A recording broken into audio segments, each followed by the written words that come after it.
Night in the Amazon begins before the light fully disappears. The forest does not suddenly become dark.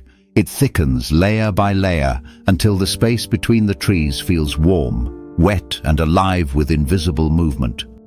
Water gathers in every hollow. Leaves hold beads of rain long after the storm has passed. The air is heavy with the smell of mud, flowers, rot, and standing pools where life is already preparing its next attack. In this world, danger does not always arrive with teeth, claws, or a body large enough to cast a shadow. Sometimes it comes on wings so thin they almost vanish against the evening light, carried by an insect small enough to be crushed between two fingers, yet powerful enough to change the history of human bodies.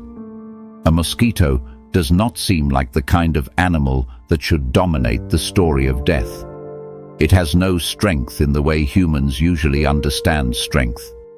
It cannot overpower a victim, cannot chase like a cat, cannot grip like a caiman, cannot inject venom like a snake.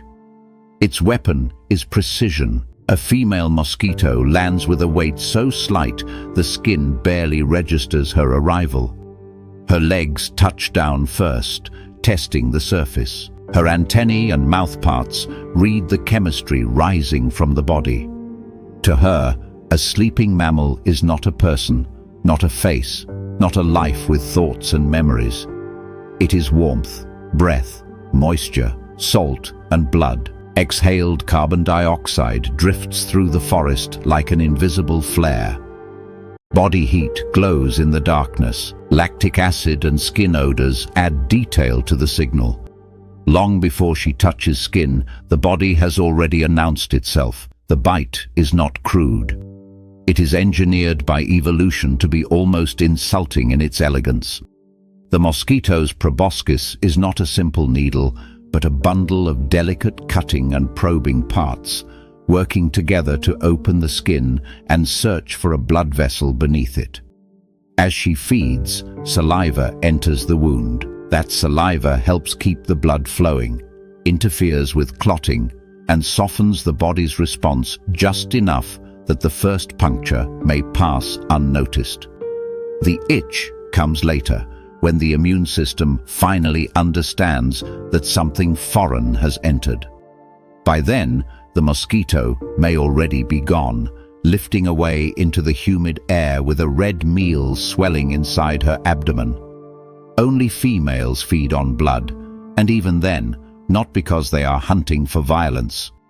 They need protein and iron to develop eggs. The entire catastrophe begins as reproduction.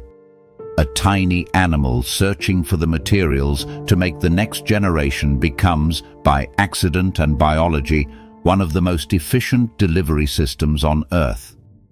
In the Amazon, where heat, water, and dense human settlement can overlap with insect breeding grounds, that delivery system can carry viruses capable of turning a painless bite into fever, rash, bleeding, birth defects, organ failure, and death. Aedes aegypti is especially dangerous because it has learned to live close to people. It does not need a vast swamp to breed. A forgotten container, a bucket, a tire, a roof gutter, even a small pocket of clean standing water can become a nursery. Its life cycle is built for the edges of human life, for villages, towns, gardens, and shaded corners where water waits quietly. The larvae hang beneath the surface, breathing through tiny siphons, jerking away when disturbed. Above them, adults move through rooms, courtyards, and forest margins with a kind of domestic stealth. The mosquito is wild, but it has become intimate with human spaces. When Zika travels inside that bite, the first signs can look almost harmless. A fine rash spreads across the skin. The eyes may redden. The body may ache and warm with fever, but often the illness seems mild enough to be dismissed as another tropical irritation. That is part of what makes it so chilling. The surface of the skin may show only a delicate warning, while inside the body, The virus can cross into a developing pregnancy and interfere with the growth of the unborn child's brain and skull. The mosquito's puncture may vanish within days, but the consequences can last for a lifetime. There is a terrible imbalance here. The smallest wound creates damage far beyond the scale of the insect that made it. Dengue changes the skin in a different language. It can begin with fever so intense that the old name, breakbone fever, still feels brutally accurate. The body hurts as if the skeleton itself has been struck from the inside. The face may flush early, warm and red, before a rash spreads across the body in uneven patterns. In classic descriptions, pale patches appear inside the redness, like white islands in a sea of red. In more severe cases, the skin may show tiny blood spots, signs that small vessels are beginning to leak. The forest outside remains green and breathing, indifferent as always, while inside the body, the boundary between blood and tissue becomes dangerously unstable. Yellow fever gives the skin one of the most unmistakable warnings in medicine.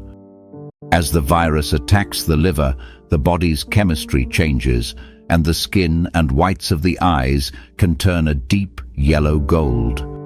In another setting, gold might suggest warmth, beauty, sunlight. Here, it is a warning color. It means the liver is failing to clear what the blood carries. It means the infection has moved beyond fever and into the machinery that keeps the body alive. The Amazon is full of yellows, fallen leaves, fruit skins, bird feathers, shafts of light breaking through the canopy. But this yellow belongs to collapse. What makes the mosquito so effective is not just what it carries, but how little drama it needs. A jaguar must stalk, a caiman must strike. A snake must risk contact. The mosquito only needs access. Its body is small enough to pass through gaps, quiet enough to enter unnoticed, and persistent enough to return again and again. It feeds at the border between two worlds, the outer surface of the skin and the hidden river system beneath it. The skin becomes the confession point, the first place where the invisible becomes visible. A red welt, an itch, a flush, a rash, a yellowing eye. These are not random marks. They are messages from the immune system, the blood vessels, the liver, and the virus itself. There is a dark irony in the mosquito's power. It does not benefit from human suffering. It does not need a victim to become feverish, jaundiced, or weak. The virus uses the mosquito, and the mosquito uses the blood, and the human body becomes the landscape where their relationship is revealed. This is not evil. It is ecology without mercy. Reproduction, feeding, viral replication, immune defense, and climate all meet in one almost invisible puncture. So, the mosquito is the perfect opener for the Amazon's viral world because it teaches the scale of the threat immediately. The forest does not need to break the body open with jaws. It can begin with a touch so light it feels like nothing. A female mosquito rises from a pool no larger than a footprint, follows the breath of a warm-blooded animal through the dark, lands on exposed skin, and feeds. For a moment, there is no scream, no chase, no visible wound worth fearing. Then the skin begins to speak. And in the Amazon, sometimes the smallest bite carries the largest consequence. Night changes the Amazon in a way daylight never fully explains. The forest does not become empty when the sun drops behind the canopy. It becomes more private. Shapes soften. Heat lingers in the bark, in the mud, in the bodies of animals settling into sleep. The air is damp and close, filled with the soft grinding of insects, the slow movement of leaves, and the distant splash of something entering black water. For many creatures, darkness is cover. For the common vampire bat, darkness is not just protection. It is the hour when warm blood becomes visible in ways the human eye will never understand. Desmodus rotundus is not a monster in the exaggerated sense. It is small, controlled, and highly specialized, built by evolution around one narrow diet: blood. Most predators must overpower their prey, but the vampire bat survives by avoiding that kind of conflict entirely. It does not want a chase. It does not want panic. It wants stillness. A sleeping animal is the perfect landscape, warm and unaware, breathing steadily while blood moves just beneath the surface of the skin. The bat approaches low and quietly, often landing nearby rather than crashing directly onto its host. From there, it moves with an unsettling kind of patience, using its wings and thumbs to crawl across the ground like a tiny, folded shadow. Its face carries one of its most important tools. Around the nose are heat-sensitive structures that help it detect areas where blood flows close to the surface. To a human observer, the skin of a sleeping animal may look uniform, but to the bat, the body is not uniform at all. It is a map of warmer and cooler zones, of hidden vessels and better feeding sites. This is sensory biology refined for intimacy. The bat does not need to tear open flesh or make a dramatic wound. It only needs to find the right point, the place where the body's own circulation comes near enough to be reached. When it bites, the act is almost surgical. Its incisors are razor-sharp and shaped for slicing rather than chewing. They shave away a tiny piece of skin, often so cleanly that the sleeping host does not wake. The wound is small, but the design behind it is extraordinary. The bat's saliva contains compounds that interfere with clotting, keeping the blood flowing long after the first cut is made. It does not suck blood like a mythic vampire. It laps from the wound with its tongue, feeding from the small pool its saliva helps maintain. In one sense, it is one of the most delicate predators in the rainforest. In another, it is one of the most unnerving, because the whole feeding strategy depends on the victim never knowing.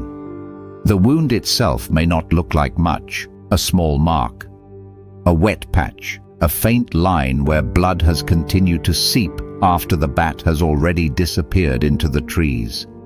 By morning, the host may have no memory of the visit at all. Livestock may stand with dried blood on the skin. A sleeping person may wake with irritation and assume it is another insect bite, another scratch, another ordinary mark from a night spent near the forest. The Amazon is full of small injuries: thorns, ants, mosquitoes, rough wood, damp bedding, and biting flies all leave their signatures. That is part of what makes the vampire bat's wound so dangerous. It hides among the ordinary. The bat itself is not trying to spread disease. Like the mosquito, it is following the demands of its biology. Blood is food, and blood is the material that allows survival. But feeding on blood creates a bridge between bodies, and viruses use bridges. Rabies is the most feared of them. It can move in saliva, enter through a bite wound, and begin a journey that is far more silent than the injury that delivered it. At first, there may be nothing dramatic, no immediate collapse, no obvious sign that one of medicine's deadliest viruses has crossed from animal to human. The danger is measured not in the size of the wound, but in the path the virus may take afterward. Rabies attacks the nervous system. That fact alone changes the emotional weight of the bite. This is not only an infection of blood or skin, it is an invasion of communication, of the body's internal wiring. After entering tissue, the virus can move toward nerves and begin traveling inward, using the nervous system's own pathways to reach the brain. The first warning may be strangely small: tingling, itching, burning, or an odd sensation around a bite site that seemed to belong to the past. A place on the skin that should have healed suddenly becomes meaningful again. The body remembers what the victim did not feel. Once symptoms begin, rabies is almost always fatal. That is why the quietness of the vampire bat matters so much. There is usually a chance to prevent rabies after exposure, but that chance belongs to the period before symptoms appear. The tragedy in many outbreaks is that people may not know they were exposed, or may not understand that a small night wound can demand urgent attention. In parts of Latin America, vampire bats are a major rabies vector, especially where humans, livestock, forest edges, and bat colonies overlap. The bite that goes unnoticed can become the bite that no one treats in time. A single bat can seem almost harmless. It is small enough to fit in the hand, light enough to vanish into roof spaces, hollow trees, caves, or abandoned shelters. But vampire bats are social animals, and their colonies change the scale of the threat. They remember feeding sites. They may return to the same host repeatedly. Livestock can become nightly sources of blood, and where infected bats are present, those repeated visits increase the opportunity for disease to move through animals and into people. The danger is not one dramatic attack. It is repetition. Night after night, a tiny wound opens, closes, and opens again. There is also an unexpected complexity to these bats that makes them more than simple villains. Vampire bats live in social groups, recognize individuals, and are known for food-sharing behavior, regurgitating blood to help roostmates that failed to feed. In the harsh arithmetic of their diet, missing meals can become dangerous quickly. Their social lives are not decorative, they are survival systems. The same intimacy that allows cooperation inside the colony, however, also places them in close biological contact with other mammals. Their intelligence, memory, and social structure make them remarkable. Their feeding ecology makes them dangerous. In the Amazon night, the vampire bat represents a different kind of threat from the mosquito. The mosquito punctures and injects. The bat opens and leaves. Its wound is not swollen with drama. It is clean, small, and easy to misunderstand. Yet through that small doorway, rabies can enter the nervous system and move toward the brain with terrifying patience. The skin gives only a whisper of warning, sometimes long after the animal has vanished and the night has been forgotten. That is what makes this second beat so chilling. Not the violence of the bite, but its silence. A creature lands while the body sleeps, finds the warmth beneath the skin, cuts a wound too small to wake you, and leaves behind the possibility of one of the deadliest viruses known to medicine. In the Amazon, the animals that frighten people most are usually the ones that announce themselves. A caiman breaks the surface with jaws open. A snake warns with pattern, posture, or sudden movement. A swarm of insects turns the air itself into a threat, but not every danger arrives with speed or aggression. Some of the strangest risks in the rainforest come from animals that seem almost innocent, animals so calm and awkward-looking that the human response is not fear, but curiosity. The 9-banded armadillo belongs to that quieter category. It does not lunge from the water or wait in ambush from a branch. It shuffles through leaf litter with its nose down, armored back hunched like a small living relic from another age, digging for insects beneath the soil while the forest moves around it. At first glance, it looks harmless. Its body is low and compact, wrapped in bands of flexible armor that allow it to bend while still protecting its soft inner tissues. Its ears are large, its eyes small, its snout constantly searching the ground. It moves with a cautious mechanical rhythm, stopping often to sniff, scratch, and push through the wet debris of the forest floor. In a world filled with predators, the armadillo survives by being difficult rather than dangerous. Its armor makes it unpleasant to grab, its digging claws give it escape routes, and when threatened, it can wedge itself into burrows or dense vegetation where jaws and hands have trouble following. It is not built to intimidate, it is built to endure. That is exactly why people underestimate it. A person who would never reach for a snake might reach for an armadillo without thinking. A hunter may handle it after capture. A child may approach it because it seems slow.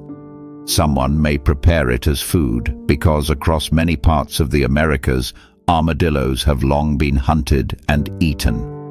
The animal's calm appearance lowers the natural guard that other Amazon creatures raise immediately. There is no dramatic warning color, no hiss, no visible venom, no open mouth displaying teeth. But biology does not always place its warnings on the outside where people expect to see them. The nine-banded armadillo is one of the few animals on Earth, besides humans, known to naturally carry Mycobacterium leprae, the bacterium that causes leprosy, now more properly known as Hansen's disease. That fact gives this animal a strange and unexpected place in the story of skin. The armadillo does not need to bite to matter. It does not need to inject anything. Its risk comes from contact, from handling, from broken skin, from the invisible exchange that can happen when a human body touches an animal body without understanding what it may carry. Part of the explanation lies in temperature. The armadillo runs cooler than many mammals. Its naturally low body temperature creates conditions that suit Mycobacterium leprae, a slow-growing bacterium that prefers cooler tissues. In humans, leprosy often affects the skin, peripheral nerves, eyes, and extremities, the cooler outer regions of the body rather than the deep, hot core. In the armadillo, this same biological preference finds a host that is unusually compatible. The animal becomes a kind of accidental refuge, not because it is filthy or monstrous, but because its physiology offers the bacterium a place where it can persist. There is something deeply unsettling about that. The armadillo's body, shaped by millions of years of digging, foraging, and avoiding predators, also creates a hidden environment for a pathogen that can move into human history. This is not the direct violence of a bite. It is a slower connection between species, one that may not reveal itself for years. In parts of the Americas, genetic evidence has linked human infections with strains of Mycobacterium leprae found in armadillos, especially in contexts where people hunt, handle, or eat them.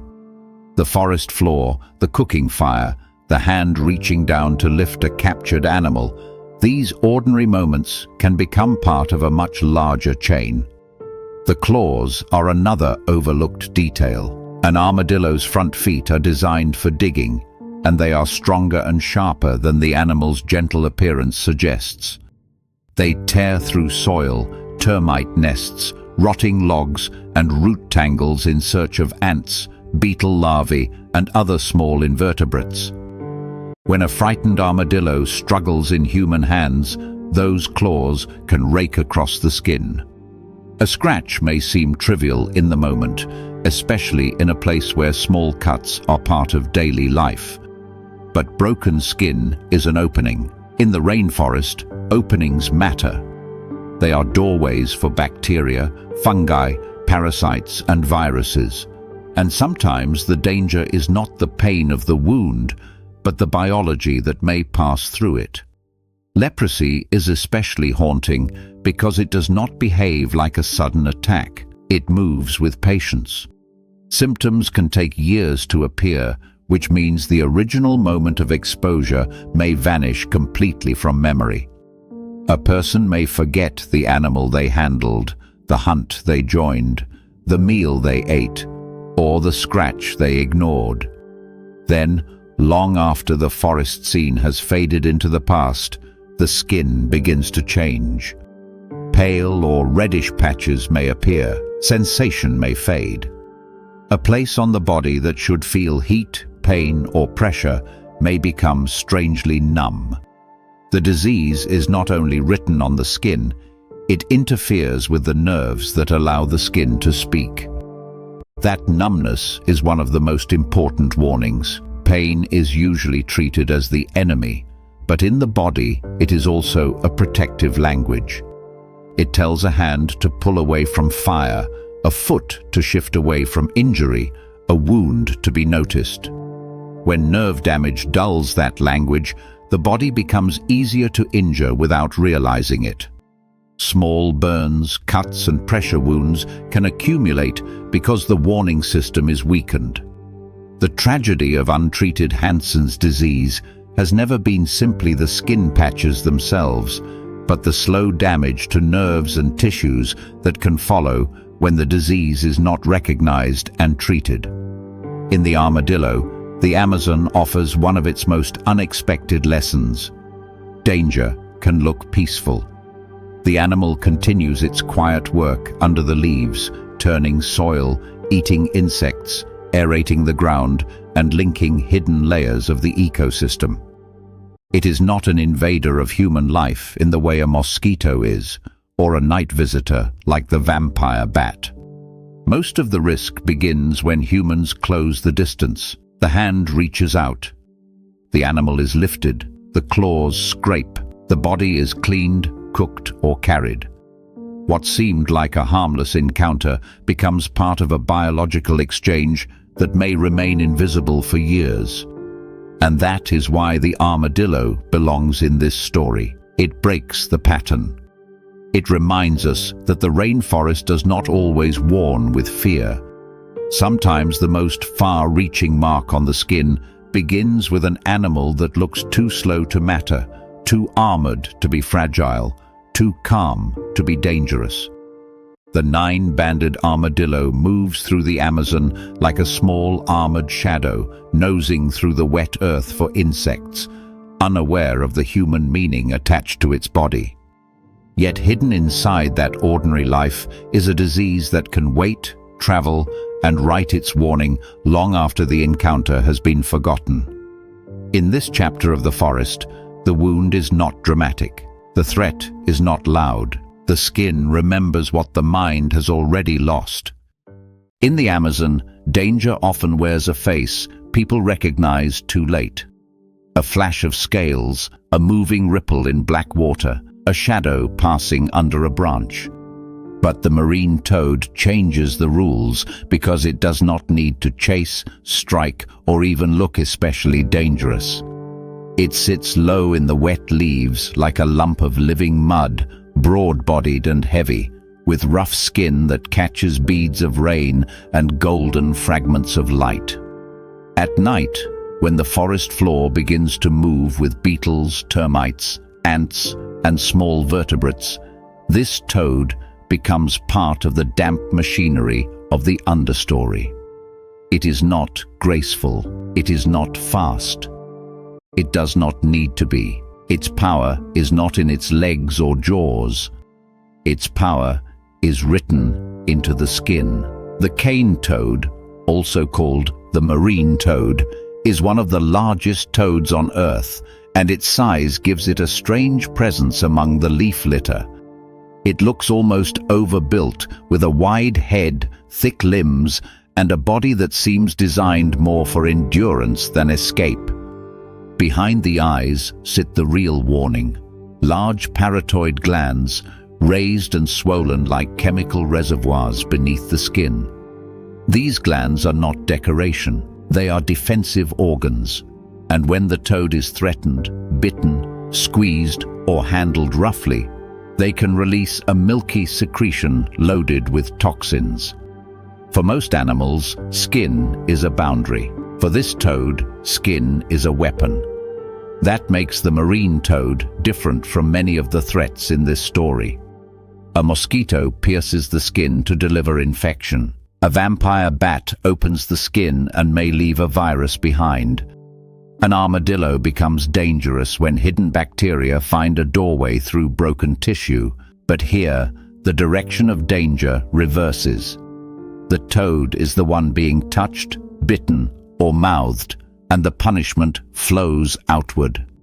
Its skin does not confess weakness, it fights back. A predator that sees a slow amphibian may believe it has found an easy meal, but the first bite can turn appetite into crisis. The toad does not have to win a physical contest. It only has to survive long enough for chemistry to do what muscle cannot. The toxin, often described under the broad name bufotoxin, is a complex defensive mixture that can irritate tissues and interfere with vital body systems if enough is absorbed. For dogs, wild carnivores, and curious predators that grab the toad in the mouth, the danger can be severe or deadly. The mouth is one of the worst places to meet this defense because it is lined with moist membranes that absorb chemicals far more readily than ordinary dry skin. A predator bites down, and the toad's glands respond. The result is not a clean wound, but a chemical spill across tongue, gums, throat, and saliva. The animal that expected soft prey suddenly has poison where feeding should be. On the forest floor, this defense makes ecological sense. A large toad is too slow to outrun many hunters. Snakes, small mammals, birds, caimans, and other opportunists all patrol the edges of water and vegetation where amphibians gather. The marine toad survives by making itself costly to attack. Its warty skin, heavy body, and glandular shoulders all belong to a survival strategy built around deterrence. It is a warning system that does not need bright colors to work. The lesson is learned through contact. Bite once, suffer badly, and the memory may protect future toads.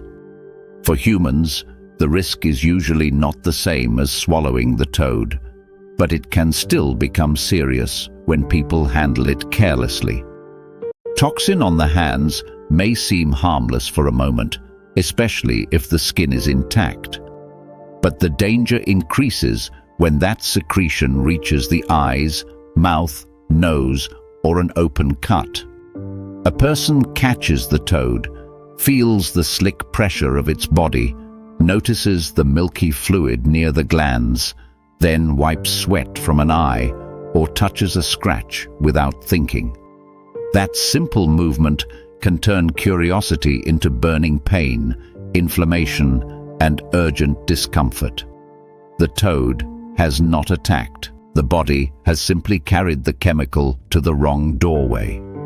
Broken skin matters because the rainforest is full of small wounds. Scratches from branches, insect bites, cracked knuckles, thorn cuts, and damp abrasions are easy to ignore. In such a place, the idea of just touching an animal becomes less simple. Skin is not always a perfect wall.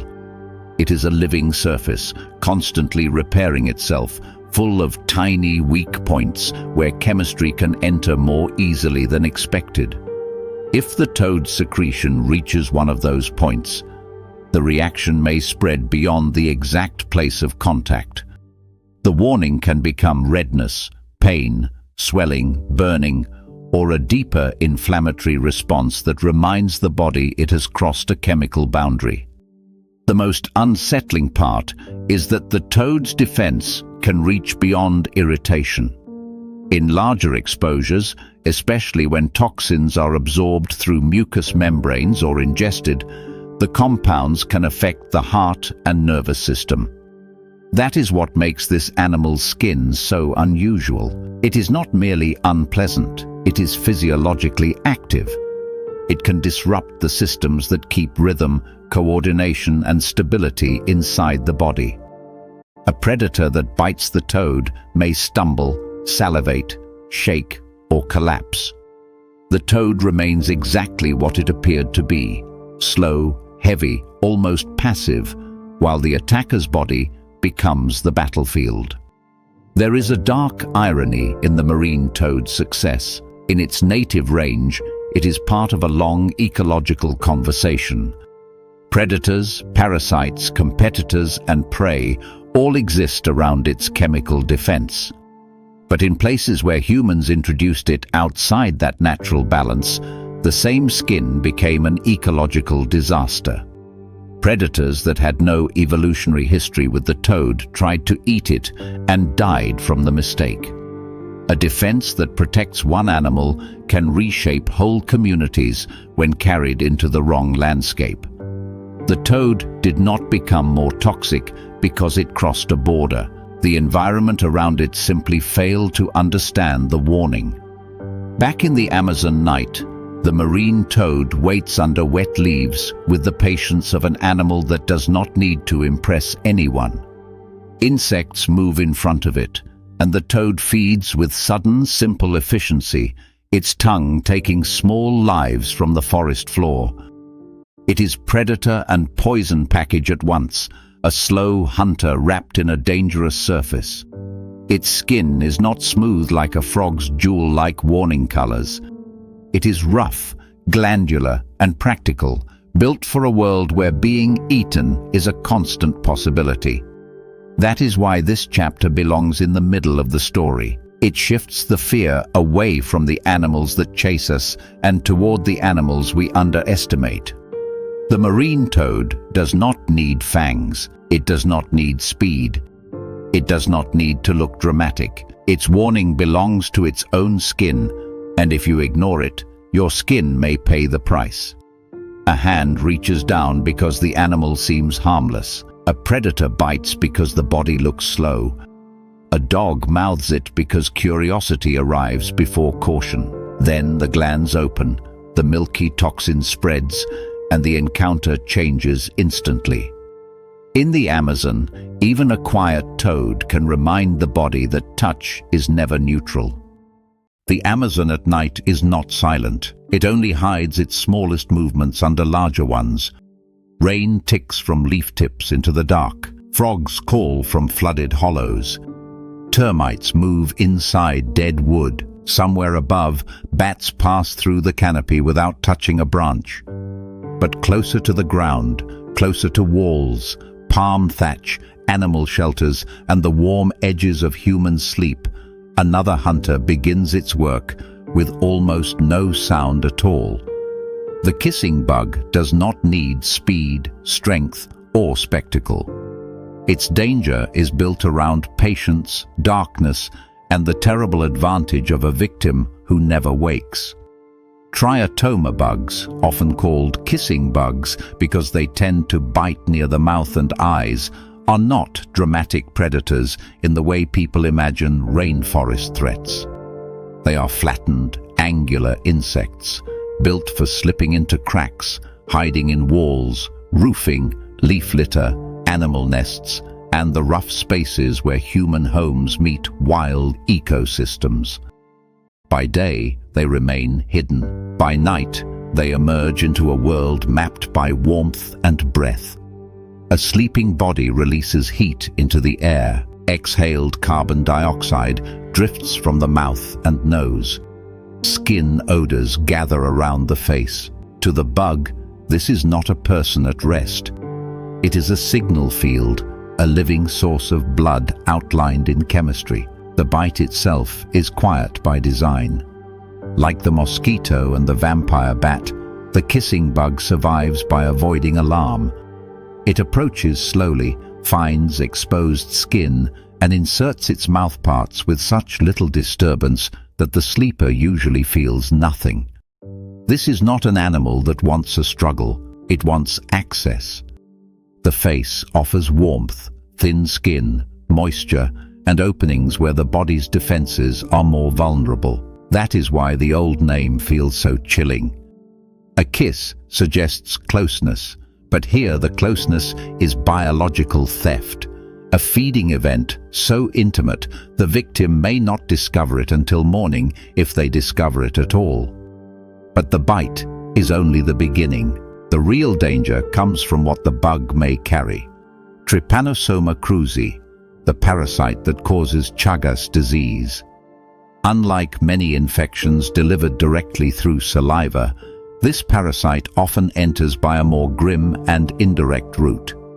After feeding, the bug may defecate near the wound. The parasite is present in those feces. Later, as the skin begins to itch or the sleeping person rubs at the irritation, the parasite can be scratched into the broken skin or carried into the eye or mouth. The body completes the entry without knowing it. The insect opens the door, leaves the key beside it, and the victim, half asleep, turns the lock. This is what makes Chagas disease so unsettling. Its first moment can be almost invisible. No scream, no deep wound, no obvious violence. A small bite near the face, a smear too tiny to notice, a hand rubbing at irritated skin in the night. The Amazon is full of dramatic injuries, but this one hides behind ordinary human reflex. It uses the same motion a person would make to brush away sweat, a mosquito, or a stray hair. The parasite does not need force. It needs a gap in attention. Sometimes the skin gives the first clue. One of the classic early signs is Romagn's sign, a swelling of one eyelid when the parasite enters through the tissues around the eye. It can look strangely specific, almost like the face has been marked by the night itself. The eyelid becomes puffy, heavy, and inflamed, not because of a punch or a sting that the person remembers, but because a parasite has crossed into the body through one of its most delicate borders. The eye, which normally reads the world, becomes the place where the hidden world writes back. In the early stage, the illness may bring fever, fatigue, swelling, and body aches, but many people never feel sick enough to understand what has happened. That mild beginning is one of the cruelest parts of the disease. Chagas can fade into silence after the first phase, retreating from obvious symptoms while the parasite remains inside. Years pass, sometimes decades. The original bite disappears from memory. The house may change, the person may move, the bug may never be seen again. But inside the body, the infection can continue its slow relationship with muscle, nerves, and organs, waiting for time to reveal what the first night concealed. In its chronic phase, Chagas disease becomes one of Latin America's great hidden epidemics because it often stops looking like an insect-borne disease at all. It becomes heart disease. The heart muscle can enlarge and weaken. The electrical rhythms that coordinate each beat can become unstable. A person may live for years without knowing that a parasite acquired from a painless bite has been altering the organ that keeps them alive. When sudden cardiac death occurs, the final event may seem disconnected from the small wound that began the chain.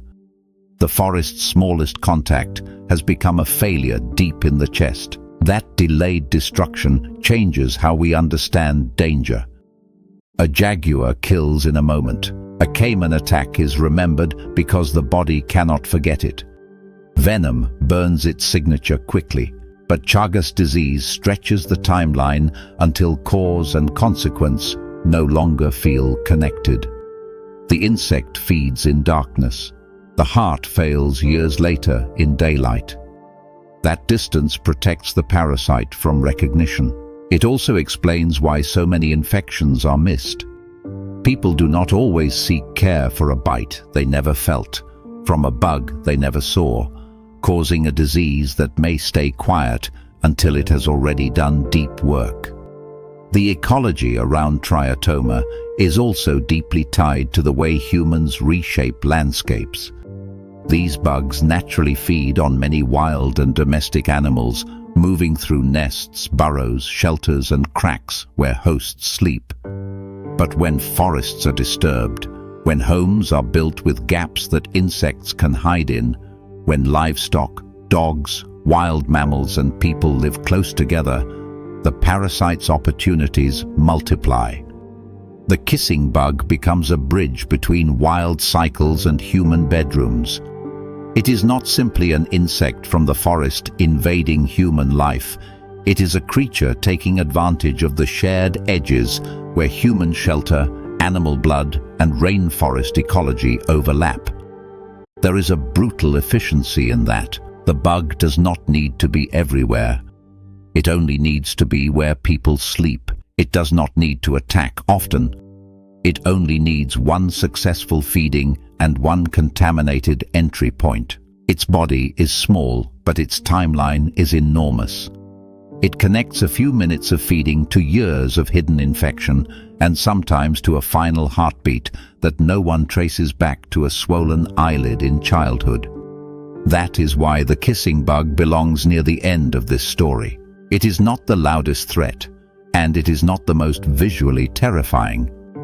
But it may be one of the most devastating because it turns the skin into a quiet doorway and the heart into the delayed crime scene. A sleeping person exhales into the dark. A heat-seeking insect finds the face. A painless bite opens near the eye or mouth. The parasite enters through a scratch, a rub, a half-conscious gesture. In the morning, perhaps there is only swelling, irritation, or nothing at all.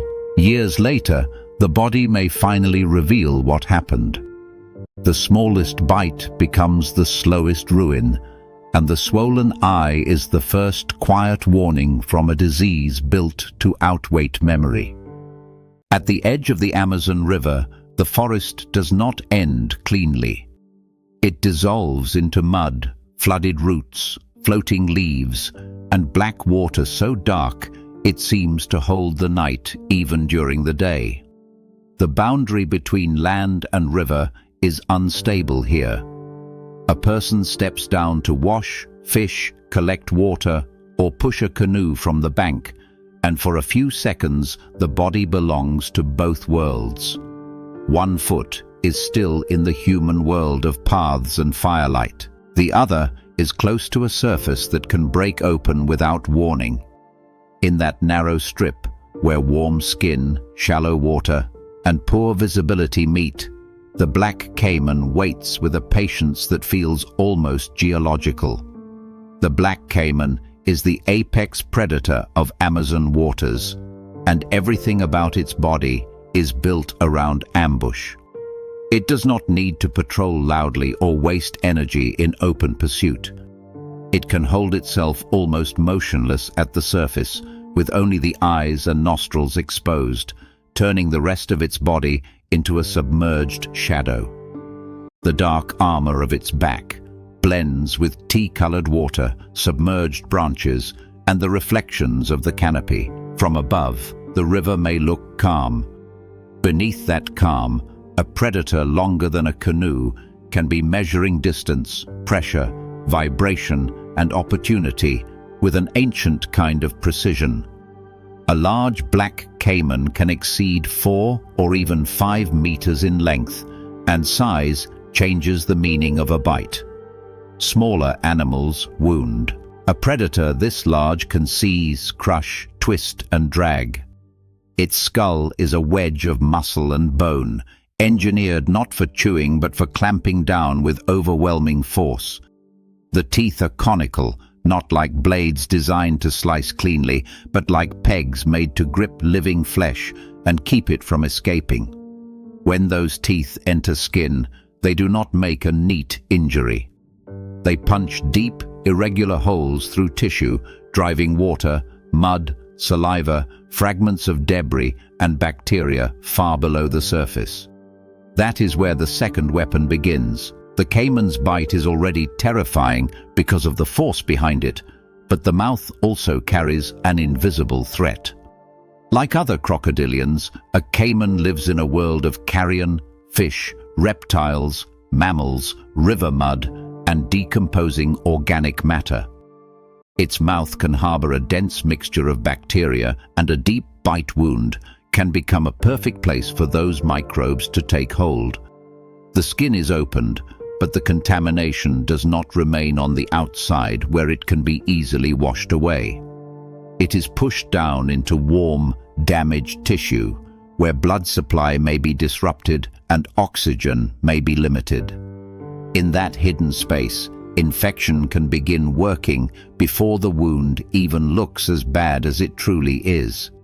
This is what makes a crocodilian bite so medically dangerous. The visible injury is only part of the story. The punctures may appear as holes, tears, bruising, and crushed tissue, but beneath the skin, the damage can spread through layers that the eye cannot see. Bacteria thrive where tissue has been torn, blood has pooled, and the body's normal barriers have been broken apart. Some infections move quickly through soft tissue, feeding on the very damage that the bite created. If the bacteria enter the bloodstream or spread through deeper structures, the danger can escalate into sepsis, where the body's response to infection becomes a threat to life itself. The first warning often comes from the skin. Around the punctures, redness begins to spread. Heat gathers in the tissue. Swelling rises, angry and tight, pushing outward from the bite marks as if the body is drawing a red map of invasion. Pain may deepen instead of fade. The wound may throb, leak, darken, or develop a smell that signals something has changed from trauma to infection. In the Amazon heat, where humidity slows drying and wounds are constantly exposed to water, mud, insects, and sweat, that change can happen with frightening speed. Surviving the attack is only the first round. The second battle begins when the body tries to stop what the caiman's mouth has driven inside. The caiman's hunting method makes this even more brutal because most victims do not get a warning. There is no long chase through the forest, no visible stalk across open ground. The animal waits at the river's edge, the same place where prey must come to drink, cross, bathe, or feed. Dawn and dusk are especially dangerous because the light is uncertain. Reflections distort distance. Shadows collect under roots. The surface of the water hides depth, movement, and scale. A ripple may be wind, a floating shape may be wood. Then the river erupts upward, and the calm world becomes teeth, water, pressure, and noise. For the caiman, this is not cruelty, it is efficiency.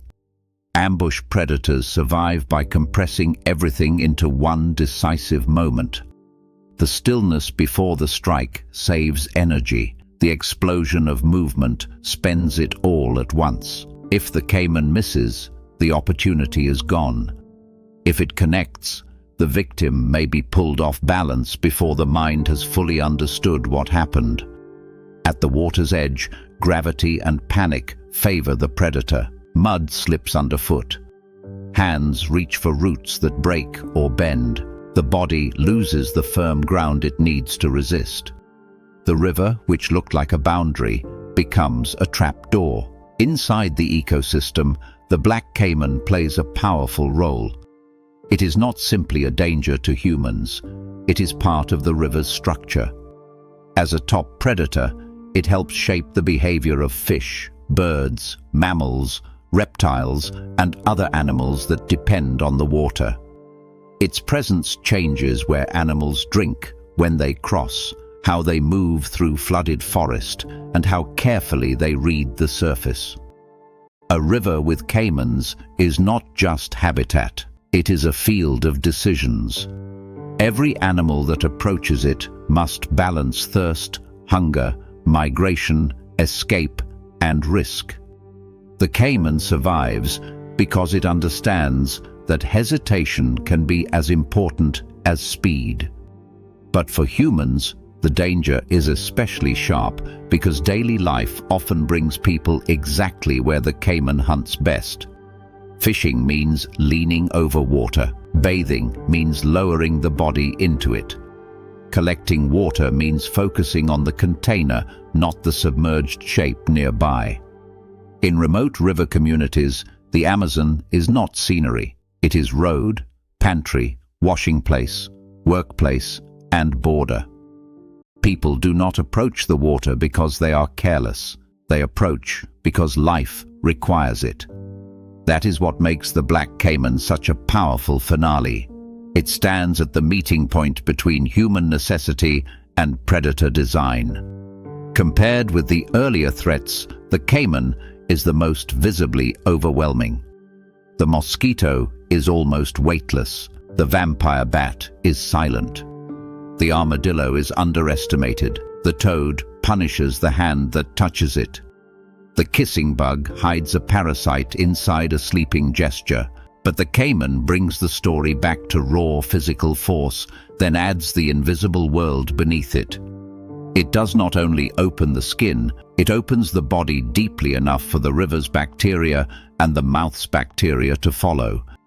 It turns trauma into contamination, and contamination into a race against time. So the final warning is not just the snap of jaws.